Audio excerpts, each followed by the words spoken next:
What a beautiful setting for a putting video. Hi guys, Andy Carter here, PGA teacher professional out here in Dubai, and as the self-proclaimed best putter on YouTube, I don't do enough of these videos. So strap yourself in and let's get putting.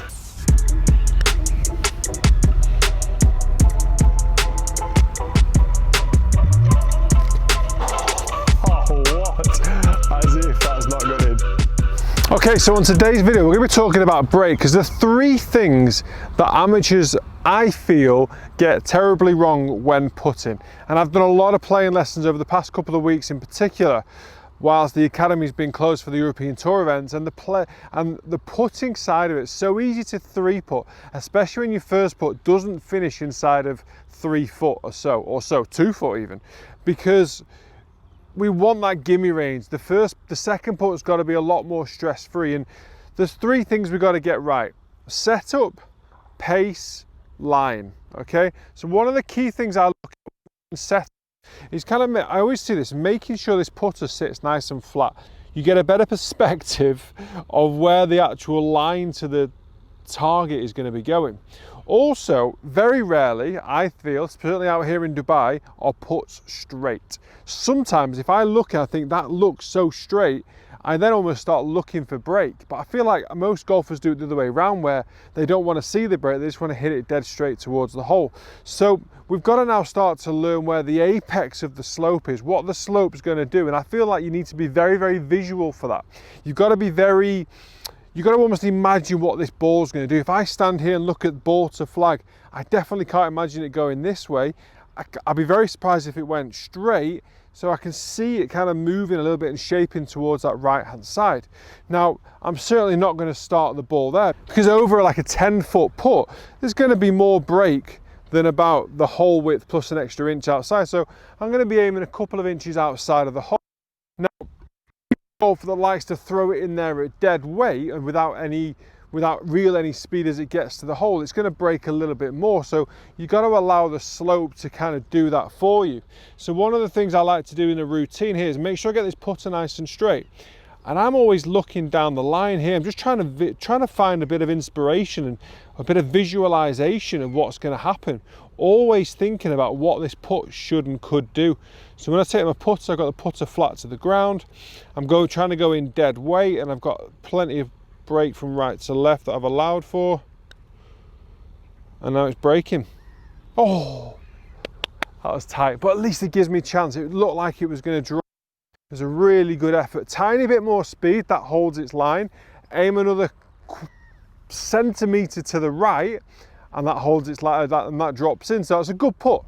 I've hit decent speed, I've hit a good line. Now, as I get further away, I'm going to be expecting to see more break, okay? So obviously I'm cheating a little bit because I know the previous one did break from right to left. So now I'm probably, 20 feet away from the hole, maybe, yeah. And I need to now try and figure out how much break this is going to have. So I come back in, I come inside the ball, and I'm always looking down the line there. I'm trying to visualize, when is it going to start to break more? Because as this ball starts to slow down, it's always going to break a little bit more.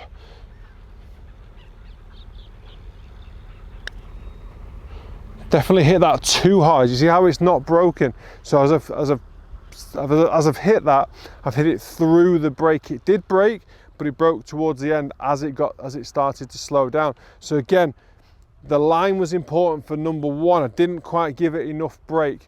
Number two, the line was probably quite good, but I gave it too much speed. And the reason I was talking at the start of the video about this putter being nice and flat to the ground as well is for strike. I see a lot of the time with the toe up off the ground, it doesn't leave much putter left to actually hit the golf ball with, and you're going to struggle with distance control if you're not consistently striking the ball out of the middle, just like you would do with any other club. Okay, so now I'm further back. I know I'm about 25-30 feet further away from the hole, and I know it's going to break from right to left, but I don't want to make the same mistake as I did on the last putt, where I hit it too hard. So I'm going to let it die in from the right. Decent for speed. Turning. Ah, it was on line. Just didn't quite have the speed, but that was on line. Okay, so obviously a bit of a cheat with the first putt because I could figure out what the next two were going to do. But as I move further and further away from the hole, the break gets bigger and bigger and bigger, because as the ball starts to slow down, it's always turning more and more to the left, or in this case, to the left-hand side. So it's massively important not just to be reading the line, but to try and figure out the speed that you're going to try and hit it, because dead weight is going to give you a better chance of, certainly if you miss, just going to the next one, tapping it in. You go on from one that's now that's a 3-footer up the hill from left to right. It's quite a scary second putt after you feel like you got the line correct on the first one. And that's always a frustration with putting, is you feel like you did some of it quite well, struck it well, got the right line, just hit it too hard, and now it's very easy to lead into a 3-putt. So massively important to be able to differentiate between, or try and figure out the difference between line and speed, and then choose the line relative to the speed that you're intending. And that's the key one. Always intend on a speed and then choose your line around that. Put a very quick one on setter, just making sure it's nice and flat. Always want to be trying to get a nice strike from the center of the club. Not too worried about golfers whether they try to go wide stance or close to the ball or further away from the ball. We just want to try and get whatever's best to get the centered strike, and the putter being flat to the ground will give you that centered strike. Toe down or toe up will give you poor strike, a lot more from the heel, and a lot weaker strike as you start to strike it, particularly when you get outside of 30 feet or so. So massively important to get speed and line. How do you get line is always a key one, it's always a common question.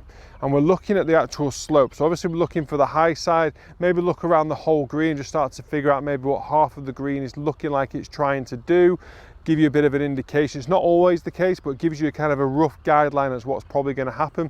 And then even sometimes I like to try and feel it with my feet, try and feel if my weight falls to one side or another.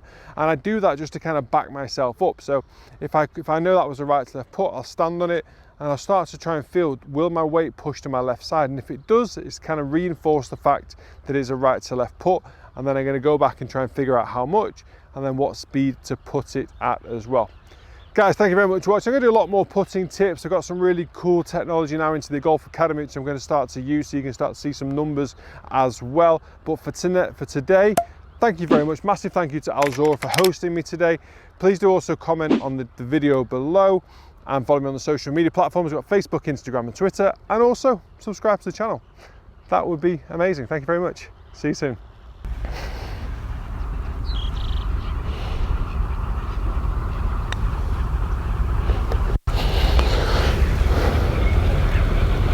Just in case you're in any doubt, 2-putt.